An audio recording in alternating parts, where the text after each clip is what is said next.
中國遠征軍上等兵王林，歡迎您回家。我們多麼希望這位陣亡將士回家的時候，他的女兒可以出現在現场，但是最終沒能如願。我是孫志龍，一個打掃戰場的人。3年前，我看到了一份犧牲在緬甸的陣亡將士名單，其中有一部分隸屬新一軍新30師，正是在密支那作戰的部隊。我們找到了部分後代，有位名叫王林的士兵引起了我的注意。他的家人保留着王林的初中證明、荣哀状、抚恤令等，還有一封孙立人写給王林父親的信。信中說，王林随立人出國遠征以來，甘苦共嘗，生死与共，親如父兄子弟。他為國犧牲，是府上無上光榮。今最後勝利已突然降臨，日寇降服，國仇昭雪，大願已償，望王老大人保重身體。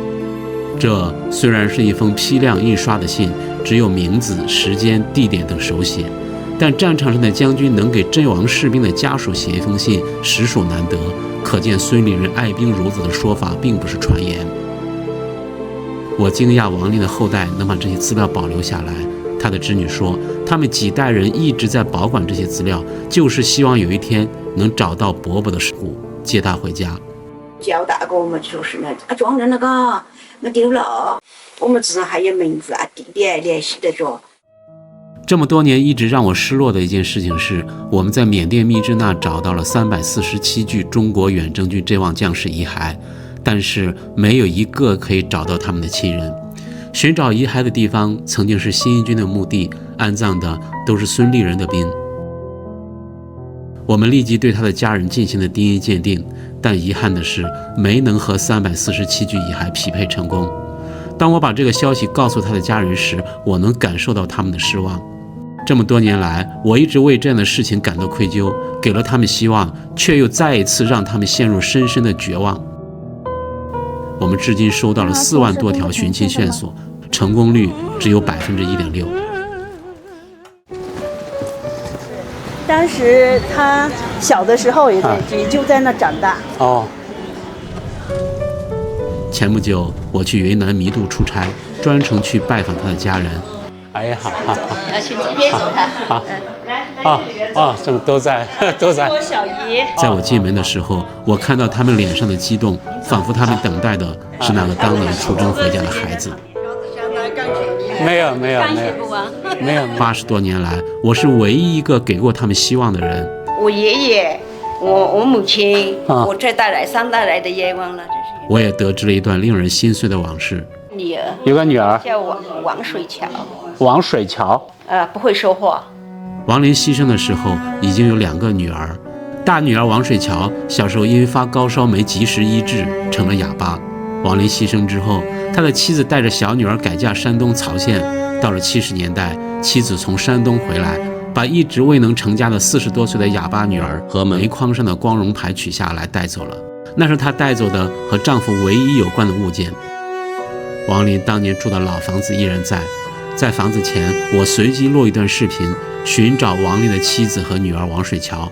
我們希望在山東曹縣的朋友能幫我們尋找10里集公社的這個地方，能不能找到當年有一個叫王水橋的一個女士？如果在的話，已經93歲了，能找到她，我們希望她能回到雲南彌度的她的老家。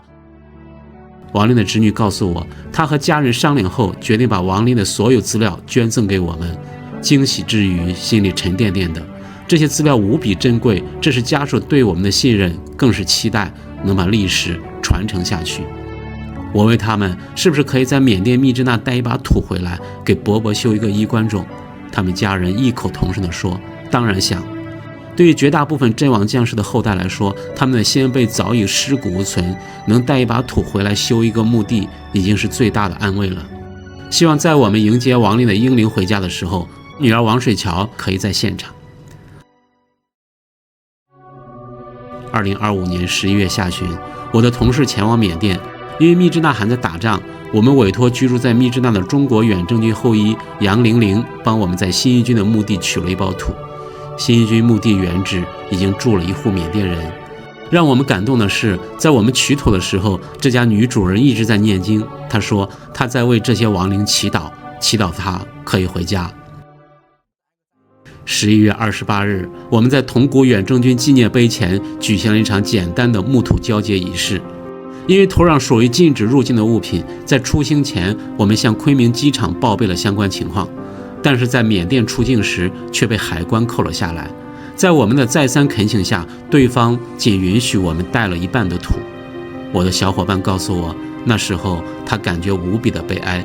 他安慰自己說，他帶回的一半只是代表屬於小家的兒子、丈夫或者父親，而另外一半是屬於國家的英雄，期待有一天英雄的歸途用旌旗迎回。12月1日，王林終於回到了老家彌渡。中國遠征軍第30師88團2營4連上等兵王林，現在我將您的木土與靈位正式移交給您的家人，歡迎您回家。爺爺回家了，回到了你的故鄉彌渡。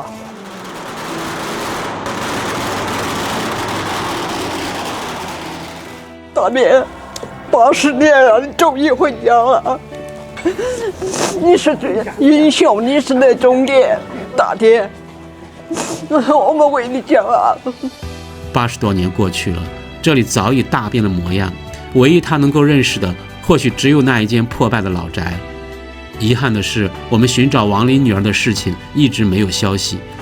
山東省曹縣殘疾人聯合會向全縣發出通知，尋找聾啞人王水橋的下落，卻未能有任何進展。據推測，王水橋如果在世，至少90歲了，或許他已經和爸爸在另外一個世界團聚了。最後，我們把王林安葬在離家不遠的一個名叫伊碗水的山丘上，和他的弟弟安葬在一起。對於這個家庭來說，80年前的那場戰爭到此才算結束了。